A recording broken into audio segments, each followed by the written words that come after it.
স্বাগতম স্বপ্নপূরণ একাডেমিতে। আজকের আমাদের ক্লাসে আলোচনা করা হবে প্রিপোজিশন নিয়ে। কিভাবে সহজে প্রিপোজিশন মনে রাখতে পারো সে বিষয় নিয়ে আজকের ক্লাসটা। রুলস নাম্বার 1, নির্ভর করা অর্থে অন অথবা আপন প্রিপোজিশন বসে, তবে আপন বসানোটা বেশি বাঞ্ছনীয়।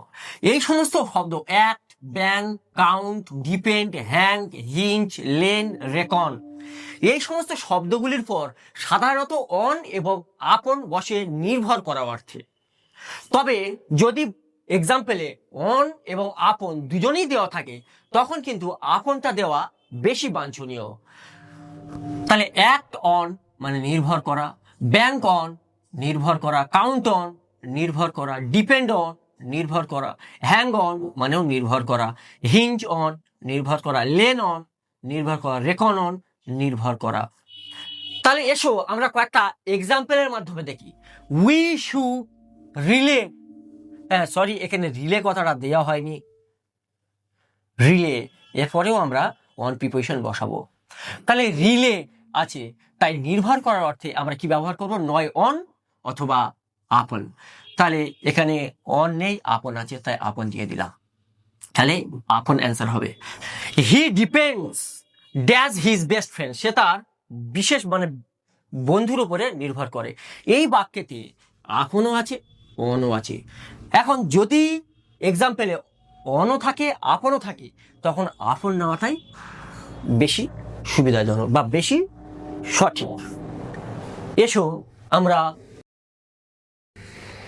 রুলস 2, বিরত থাকা বা কাউকে বিরত রাখা বোঝাতে ফ্রম প্রিপোজিশন বসে।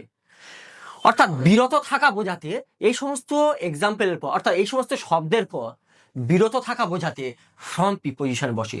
ধরো আই রিফ্রেইন, আমি বিরত থাকবো এর মন্তব্য করতে, তাহলে বিরত থাকা, আর এই সমস্ত শব্দের পরে কি ফ্রম বসে, তাহলে বিরত থাকা বোঝাতে বা বিরত রাখা বোঝাতে ফ্রম প্রিপোজিশন বসে, তাহলে ফ্রম ফার্স্ট অ্যান্সার হবে।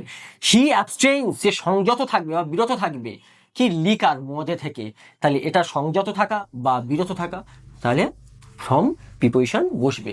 তাহলে অ্যাবস্টেইন মানে সংযত বা বিরত থাকা বোঝাতে আমরা এখানে কি ফ্রম বসাবো। ব্যান মানে বিরত থাকা, হিন্ডার মানে বাধা দেওয়া বা বিরত থাকা, ডিবার বিরত থাকা, ডিটার ফ্রম। এরপরে ডিসিস্ট মানে বিরত থাকা, তাহলে ফ্রম বসবে।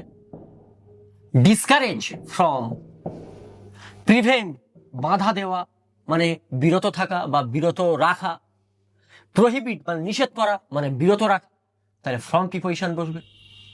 রিফ্রেইন সংযত থাকা মানে ফ্রম প্রিপোজিশন, রিস্ট্রেইন মানে সংযত থাকা বা বিরত থাকা, ফ্রম প্রিপোজিশন বসবে।